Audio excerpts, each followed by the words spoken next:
The Indian painted alabaster figure of Ganesh sits in the World Cultures Gallery at the Ram in Exeter. It was collected by Sir John Budd Fair of Exmouth, who served as a High Court judge in Bengal from 1864 to 1876. It was donated to the Ram in 1912 by his family. There is much about this object that we do not know, for example where it was made or indeed who made it. It was collected during the time of empire and colonialism, when often objects were merely collected without knowing how they were used.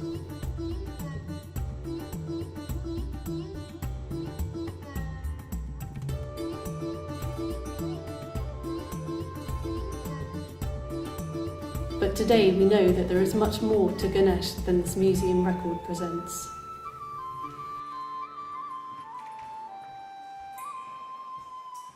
Just wondering if you know who this is. It's one of the Indian gods, but I don't know the name. No, fantastic.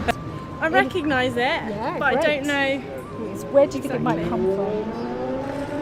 Is it some kind of culture? I think I'm Ganesh. Ganesh, yeah, do you- fantastic. As a tutelary god of success, of wealth, and so on. I don't know a lot more about Ganesh. Yeah, lovely, thank you. And what do you know about Ganesh? Any snippet? Nothing, Nothing really. at all. Nothing. Okay.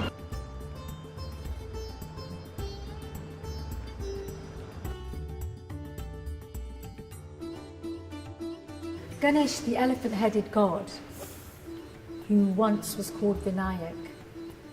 As you can see, he's got 4 arms.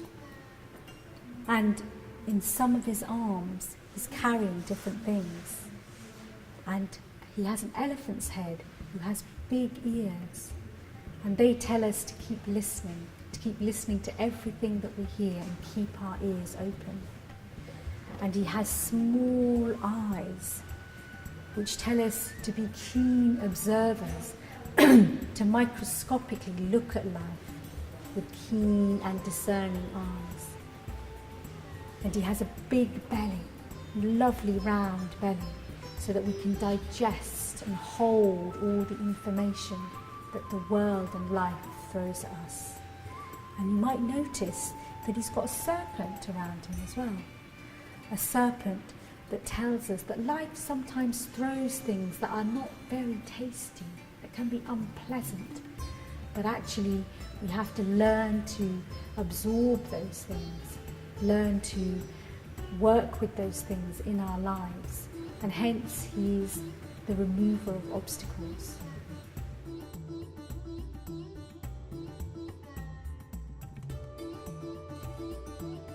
There are 3 main male gods, Brahma, Vishnu and Shiva. And Shiva is married to Parvati, and they live in the Himalayas, and they have a son called Ganesh, who is the elephant-headed god. The story of how Ganesh got his elephant head. And so Parvati created herself a son called Vinayak, because Shiva goes away for long stretches of time, travelling. And she's created him out of herself and the earth, and she's breathed life into him. And one day she goes to have a bath, and she asks Vinayak to stand guard at the door. Of course, Shiva, his father, unbeknown to Vinayak or Shiva, comes home that day. And no matter what Shiva said, Vinayak doesn't let him pass, because his mother has given instructions not to let anyone pass.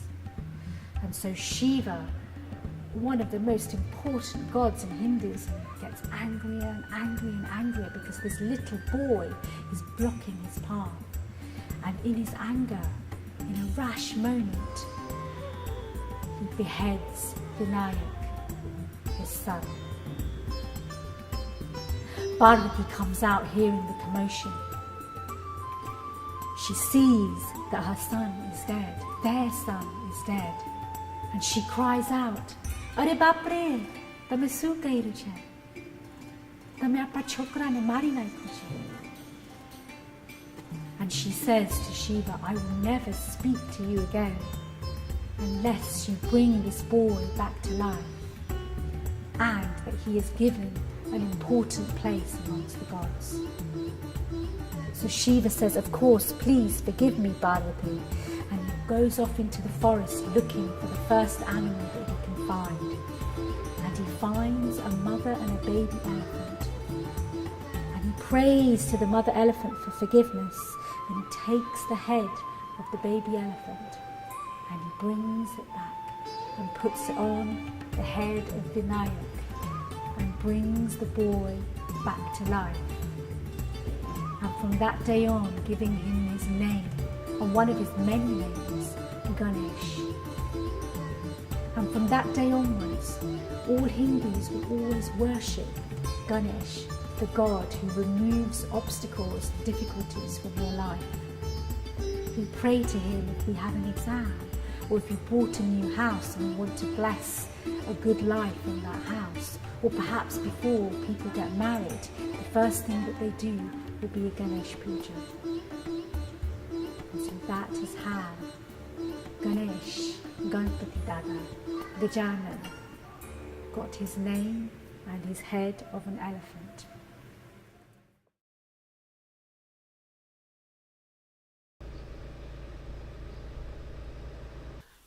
My father bought it from India, and he's been praying it, and it has been the family for last about 50 years.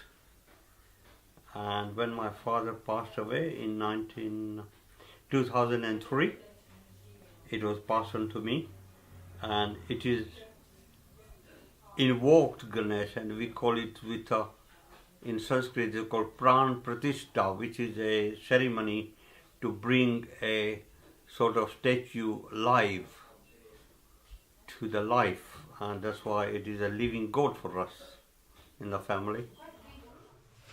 Somin Namo Brahmana Devaya Go Brahmana Hitaya Cha Jagat Namaya Krishnaya Govindaya Namo Namo. Raktatunda Mahakaya Surya Koti Samaprabha Nirvignam Kurume Deva Sarvakaryesu Sada Sarvada.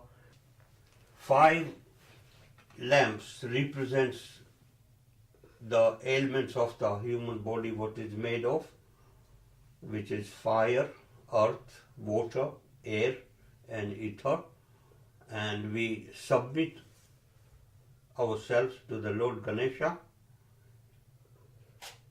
and wish that he removes all the obstacles from our path and give us the wisdom to be happy.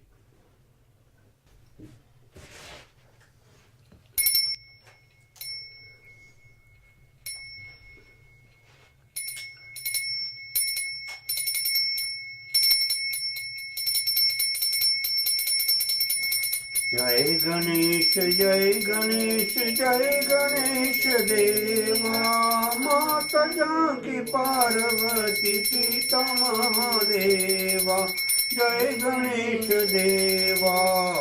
Bal Krishna ki jai, Sadguru Bhagwan ki jai. Kapura Gauram Karunavataram, Sansara Saram Bhujagesaram, Sada Vasantam Vijayarvinde Bhavam Bhavani Saritam Namami Mangalam Bhagwan Vishnu Mangalam Garudasoja Mangalam Pundri Kakshu Mangalayathanari. Whenever there is a wedding ceremony, Ganesh is going to be first, and on all the wedding cards and everything there is an emblem of Ganesh displayed for good luck. So that is the importance of deity Ganesh for all the people around the world. God bless everybody. Jai Ganesh Deva.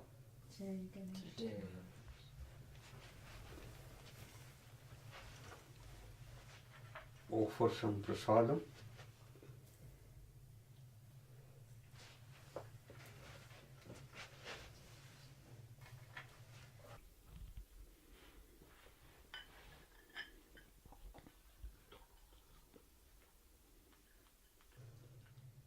And finally, I do say farewell to our God Ganesh and apologize for any mistakes I've made in welcoming him or to recite any prayers.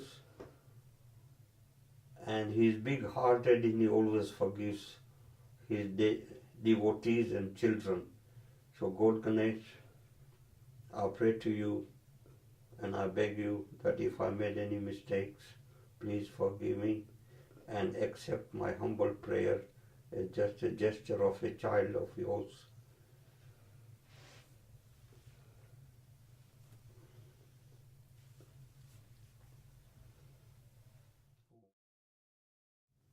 As part of the Telling Our Stories project, the Hindu community of Exeter have offered the Ram to present these new interpretations to their permanent collections.